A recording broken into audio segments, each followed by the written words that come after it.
Same as in the last webinars, we're gonna structure it in a way that you might get some really good takeaways for yourself when you're interested in Asian sports tech, when you're discussing Asian sports tech, and we hope that this really helps you to understand this ecosystem. So you can just download our report and read everything, or you can get this very compromised look on what we find very, let's say, characteristic for the ecosystem. All right, let's kick it off with reason number one. Why does the Asian sports tech ecosystem rock? Because it has China, and China is amongst the global leaders. And I actually have two slides to also prove that to you. This is slide number one. These are the top 15 cities in global sports tech by funding over the last 5 years. And if you do the counting, 1, 2, 3, 4, 5, 6, 7, amongst the top 7 cities, we find 4 cities from China. If you've seen the other webinars, we know that the US is like the global player in sports tech. They're dominating everything. But China, with the cities of Beijing, Wuhan, Guangzhou, and Shanghai, is really getting into that monopoly that the US have. So China is definitely a big player in the global sports tech ecosystem. And again, shout out to Bangalore. They're also performing very well regarding funding, right behind London. The second slide I have on this is a global map of the leading countries. So we've seen the cities before, but if you look at countries now, I mean, it's clear that the US is far ahead of everything.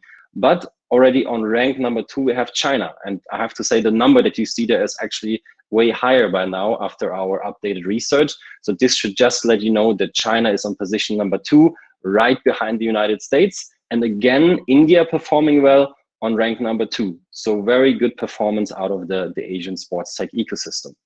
And this actually leads us to reason number 2 why Asian sports tech rocks. India is definitely an upcoming sports tech hub. So definitely on the way to become a leading sports tech hub, in my opinion, or in our opinion. So this is an overview of the top countries in global sports tech by amount of startups, so not the funding. And as you can see, I mean, the US are way off, but India actually ranks on position number 3, leading like a long list of other countries like Canada, France, Germany, Spain, Sweden. So definitely amongst the top countries. And also China. I mean, we've seen China had a lot of funding globally. China is only with 1.9%, like barely in the top 10. So this is a very good performance by India. Lots of potential, lots of interesting startups. And so we think there is a potential to get more investment actually there. Second slide I want to show you is what role India actually plays within Asia. So we've looked at the global ecosystem now. Now we're just looking into Asia. And this number for me is incredible because it says that India accounts for 41% of all sports tech startups in Asia. I think this is amazing. I mean, that's close to half of all startups. So this again shows that India is a really important player within that ecosystem. And we think this can become a really significant hub for global sports tech. Reason number 3, we have multiple startup hubs within Asia. What do we mean with this? So if we look at the top cities in Asia by amount of startups, again, of course, regarding sports tech, we see that we have again Bangalore as a leading city, an Indian city. But what we find interesting is that it's somewhat evenly distributed. So even if we look at position number 10, Hong Kong has 3.1%. That's almost a third still of the leading city. And if we look into other sports tech ecosystems, that picture looks way different because we have a few really dominating cities or also countries. And then we have a big gap, but not in Asia, which is very interesting in our opinion, because we have this really nice spread amongst the geography. And also, if you look at it from a country perspective, yes, India is there, but on position 2 and 3, we have Singapore and Tel Aviv, who have been performing less well in the funding amount, but they're actually home to a lot of interesting startups in sports tech. And also later on, we have Tokyo with Japan, we have Jakarta, we have Hong Kong. So there's a big variety in that ecosystem. This leads us to say, hey, actually Asia has multiple very interesting hotspots. Again, regarding amount of startups, that's always important to highlight. Reason number 4, and that again has been a pattern that we've seen across all geographies. Asia has great companies who are also active in the major fields of global sports tech that are actually meeting the global trends. Again, the question is, what are the global trends in sports tech? And if you've read our reports, we always come up with the same 3 themes. It's fitness, content, and esports. So if you look at all the top lists from the last years, who got the most investment, the most funding, you will see a pattern that it's either sports, fitness, content, or esports.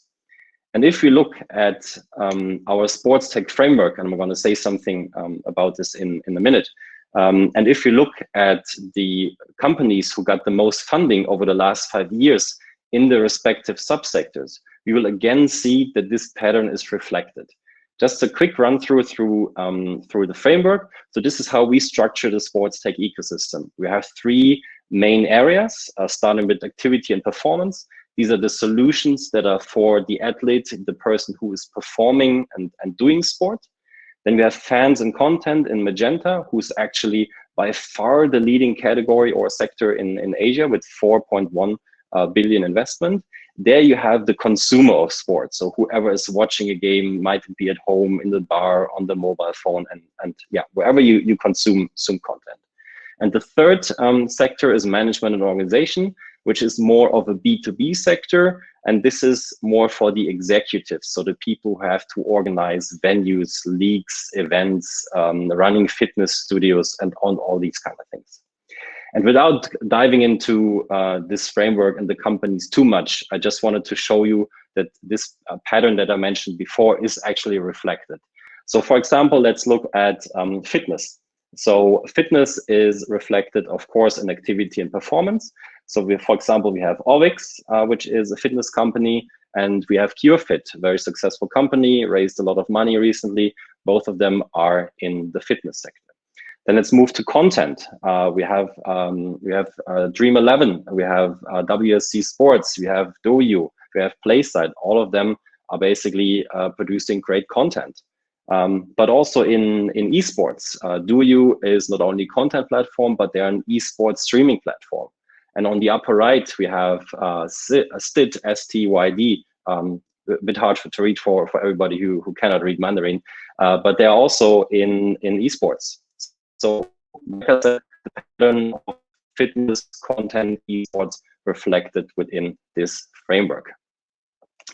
All right, let's move on to reason number 5. We're getting to the end already of this part of the webinar.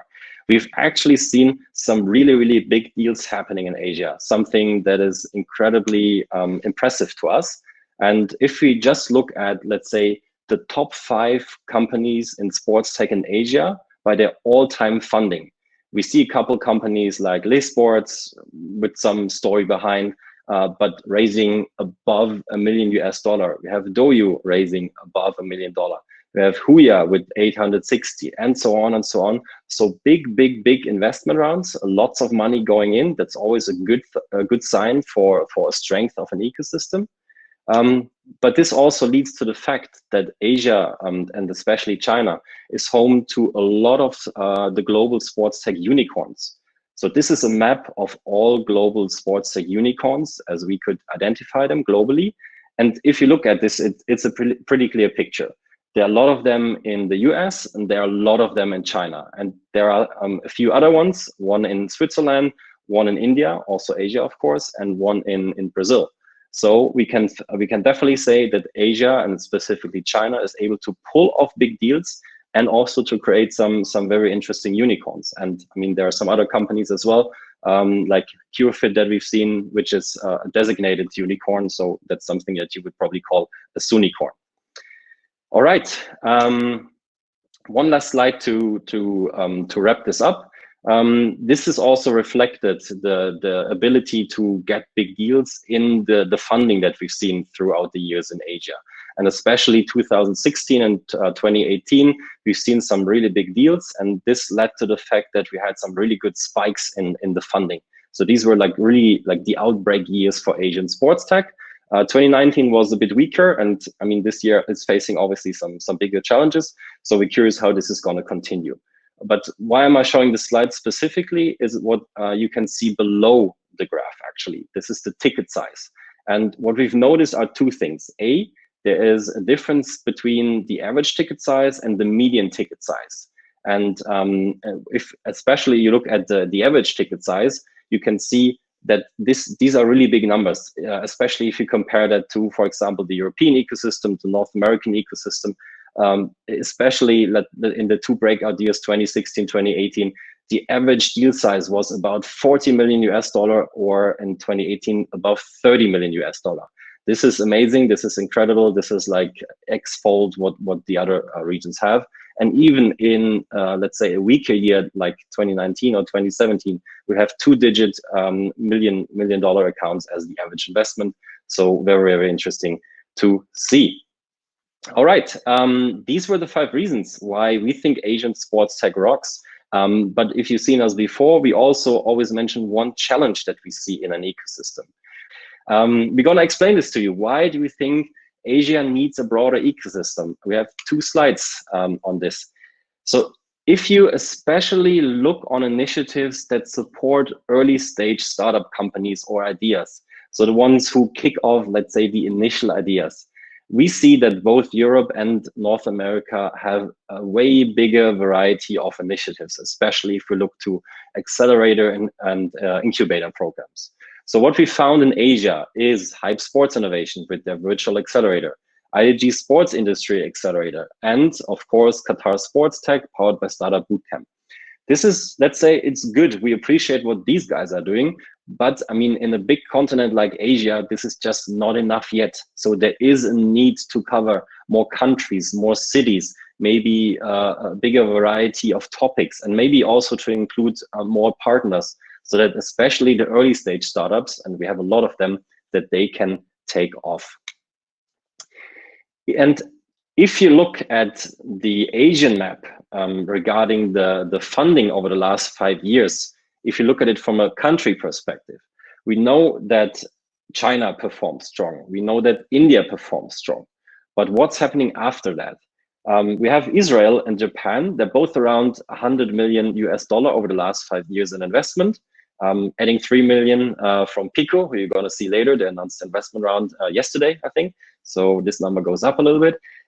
But still, if you look at position 5 onwards, we have Singapore with 18.5 million. And then it's going down to position number 10 with Hong Kong with 100,000 US dollar. So this is also not strong enough yet. If you know the other ecosystems, the countries on positions 5 to 10, they are way better off. And this is, I think, something that the Asian sports tech ecosystem has to improve on. First step, we think, are some early stage accelerator programs, support initiatives, and also investors going into other geographies than the 2 to 4 that I just mentioned. This is the section of 5 reasons why Asian sports tech rocks. Here again, the summary of what I just showed you.